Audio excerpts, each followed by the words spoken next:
অসমত অসমীয়া সুৰক্ষিত নহয়। অসমত থলগিৰি খিলঞ্জীয়া ৰাইজ সুৰক্ষিত নহয়, তাৰ জ্বলন্ত উদাহৰণ কাৰ্বি আংলং।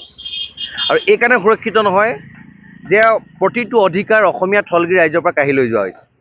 তাত ৰাজনৈতিক অধিকাৰ কঢ়া হৈছে, তাত ভূমি অধিকাৰ কাঢ়ি নিয়া হৈছে, আৰু উজনি অসমৰ প্ৰতিটো প্ৰান্তত এই ধৰণৰ আশংকা বিৰাজ কৰিছে। তাৰ কাৰণে ৰাইজ উদ্গ্ৰীৱ হৈ আছে, তাৰ কাৰণে ৰাইজে প্ৰতিবাদ কৰিছে।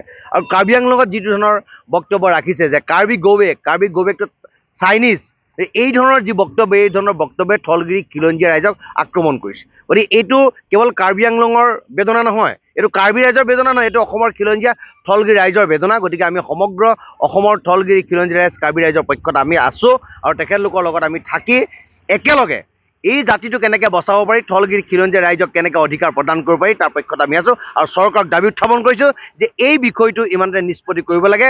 থলগিৰি খিলঞ্জীয়া ৰাইজক যি দাদাগিৰি দেখাইছে, যি ভাবুকি দিছে, যি ধমকি দিছে, সেইসকলক এৰেষ্ট কৰি জেল হাজতলৈ প্ৰেৰণ কৰিব লাগে। অসমত অসমীয়া সুৰক্ষিত নহয়। অসমত থলগিৰি খিলঞ্জীয়া ৰাইজ সুৰক্ষিত নহয়, তাৰ জ্বলন্ত উদাহৰণ কাৰ্বি আংলং।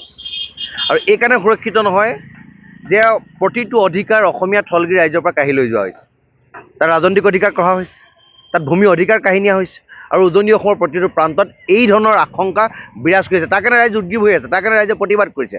আৰু কাৰ্বি আংলঙত যিটো ধৰণৰ বক্তব্য ৰাখিছে যে কাৰ্বি গৌবেকটো চাইনিজ, এই ধৰণৰ যি বক্তব্য, এই ধৰণৰ বক্তব্যই থলগিৰি খিলঞ্জীয়া ৰাইজক আক্ৰমণ কৰিছে। গতিকে এইটো কেৱল কাৰ্বি আংলঙৰ বেদনা নহয়, এইটো কাৰ্বি ৰাইজৰ বেদনা নহয়, এইটো অসমৰ খিলঞ্জীয়া থলগিৰি ৰাইজৰ বেদনা। গতিকে আমি সমগ্ৰ অসমৰ থলগিৰি খিলঞ্জীয়া ৰাইজ কাৰ্বি ৰাইজৰ পক্ষত আমি আছোঁ, আৰু তেখেতলোকৰ লগত আমি থাকি একেলগে এই জাতিটো কেনেকৈ বচাব পাৰি, থলগিৰি খিলঞ্জীয়া ৰাইজক কেনেকৈ অধিকাৰ প্ৰদান কৰিব পাৰি, তাৰ পক্ষত আমি আছোঁ। আৰু চৰকাৰক দাবী উত্থাপন কৰিছোঁ যে এই বিষয়টো ইমানতে নিষ্পত্তি কৰিব লাগে। থলগিৰি খিলঞ্জীয়া ৰাইজক যি দাদাগিৰি দেখাইছে, যি ভাবুকি দিছে, যি ধমকি দিছে, সেইসকলক এৰেষ্ট কৰি জেল হাজতলৈ প্ৰেৰণ কৰিব লাগে। অসমত অসমীয়া সুৰক্ষিত নহয়। অসমত থলগিৰি খিলঞ্জীয়া ৰাইজ সুৰক্ষিত নহয়, তাৰ জ্বলন্ত উদাহৰণ কাৰ্বি আংলং। আৰু এইকাৰণে সুৰক্ষিত নহয় যে প্ৰতিটো অধিকাৰ অসমীয়া থলগিৰি ৰাইজৰ পৰা কাঢ়ি লৈ যোৱা হৈছে। তাত ৰাজনৈতিক অধিকাৰ কঢ়া হৈছে, তাত ভূমি অধিকাৰ কাঢ়ি নিয়া হৈছে, আৰু উজনি অসমৰ প্ৰতিটো প্ৰান্তত এই ধৰণৰ আশংকা বিৰাজ কৰিছে। তাৰ কাৰণে ৰাইজ উদ্গ্ৰীৱ হৈ আছে, তাৰ কাৰণে ৰাইজে প্ৰতিবাদ কৰিছে।